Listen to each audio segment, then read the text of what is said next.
Welcome back, friends. This is Dr. Mlolo Lecturers. Don't forget to click the subscribe button and to click the bell, then put all for more updates. To join our Telegram group for discussions, just click show more in the description. Then if you scroll down, you'll see the links for the O level and the A level group. Welcome back, friends. This is session 39 on advanced biology coordination. And in this session we are going to discuss about the mechanism of photoreception. In the previous session we discussed on the difference between rods and cones and all the facts about the sensitivity and the acuity. So if you didn't view the previous session, I beg you to view them, because some of the concepts here, they will be from the previous sessions. So as we said in the previous session, that rhodithm has only one photosensitive pigment, which is rhodopsin, while cones they have it has one photosensitive pigment, but it exists in three forms. But rhodopsin only exists in one form. So when we are discussing the mechanism of photoreception, we will base first on the rods, because the mechanism which takes place on the cones is similar on the rods. I mean, the cones, they undergo the mechanism which is similar to the rods. So we will take the rods as the example of photoreceptor cell, and we will discuss the mechanism of photoreception using the rod cells. So each rod possesses up to 1,000 vesicles in its outer segment. These contain the light sensitive pigment rhodopsin, or sometimes it's called a visual purple, which is attached to the outer surface of the vesicles. Rhodopsin is the molecule formed by the combination of a protein called scotopsin, or in other words we can call it opsin, with a small light absorbing molecule called retinene, or sometimes it is called retinol. So retinene or retinol is the carotenoid molecule and the derivative of vitamin A. Kwa kama umeshaisikia kwamba ukila karoti unaongeza vitamin A, na ile rangi ya njano ya karoti, it is because of vitamin A.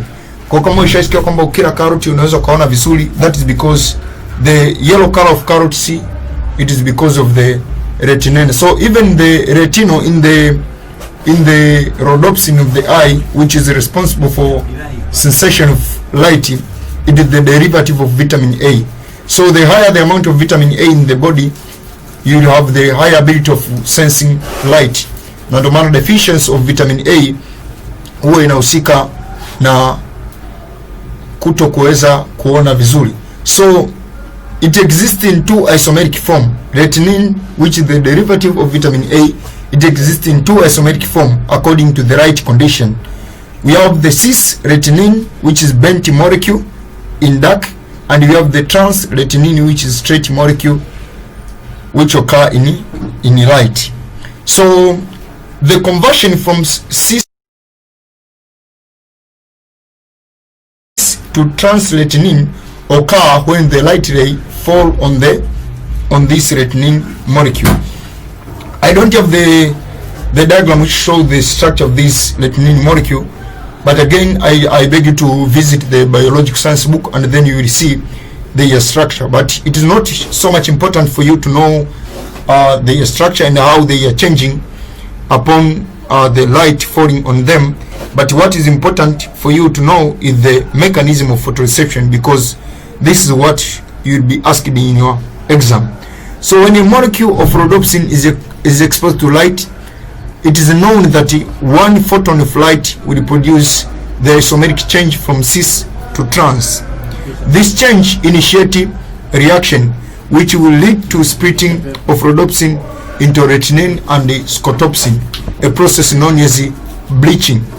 This splitting in turn leads to creation of a generator potential in the rod cell, which, if sufficiently large, generate an action potential along the neurons leading from the cell to the brain.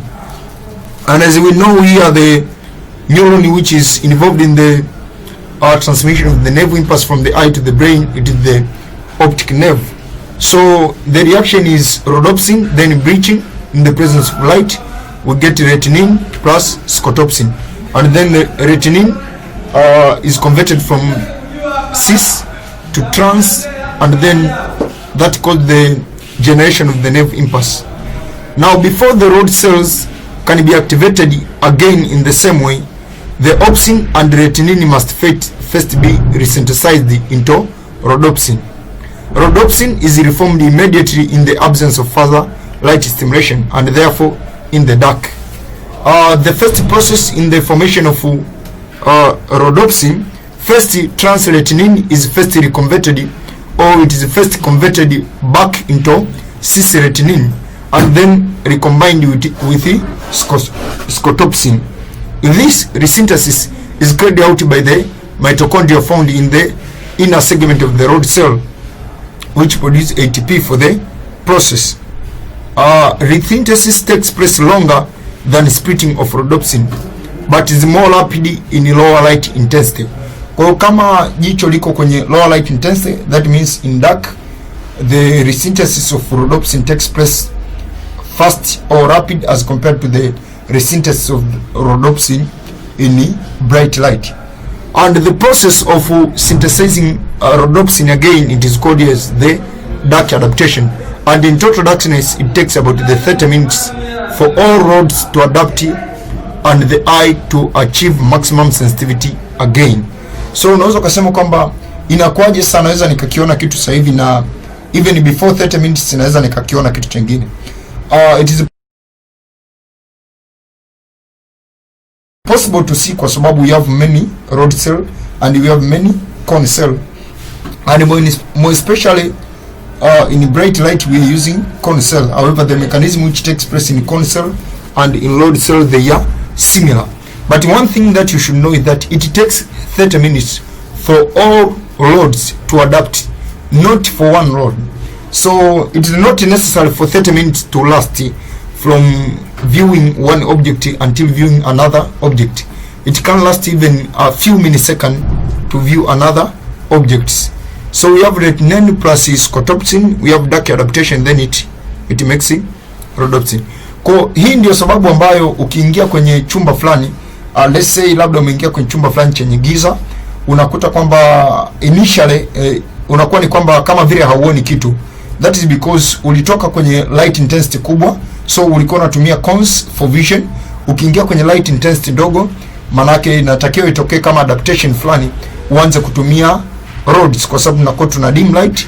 Adaptation lazima itokee, vitu kama adjustment of the pupil size lazima itokee ili uweze kuanza kuona upya. So ndio maana inaweza ka last for some few seconds, unaweza kama ukawa unaona dark only, and then after there utaanza kuona vitu kwa mwanga kidogo. A similar process occur in the cones. Process ya photoreception kama inavyotokea kwenye rods inatokea pia kwenye cones, except that the pigment in the cones is iodopsin.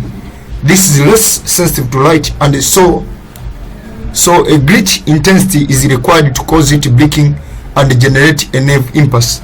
The cone system has a very high spatial resolution but is relatively insensitive to light. It is therefore specialized acuity at the exposure of sensitivity.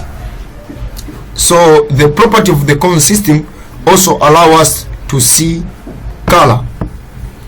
Note that nocturnal animals, they have more rods than cones. That is why they emerge to move only in dark. Cones are sensitive only to bright light. So if you are asked the two adaptation of the nocturnal mammals on how are they adapted to view on the dark or on the dim light, they have two adaptation. The first adaptation is the tapetum, is how we discussed in the structure of the retina.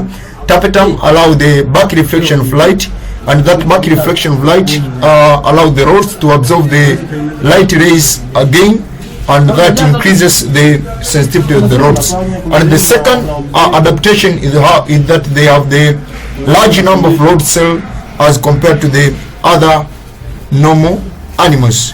So this marks the end of this session, and in the next session we discuss how the changes from the from the cis to the trans-retinine lead to the generation of the nerve impulse. That means the ion exchange mechanism which lead to the generation of the nerve impulse. And then from there we will discuss about the physiology of seeing and all the facts about the color vision and trichromatic theory of vision. Thank you everybody. Don't forget to subscribe the channel and to share the link of this video to your fellow students. That I wish you nice studies.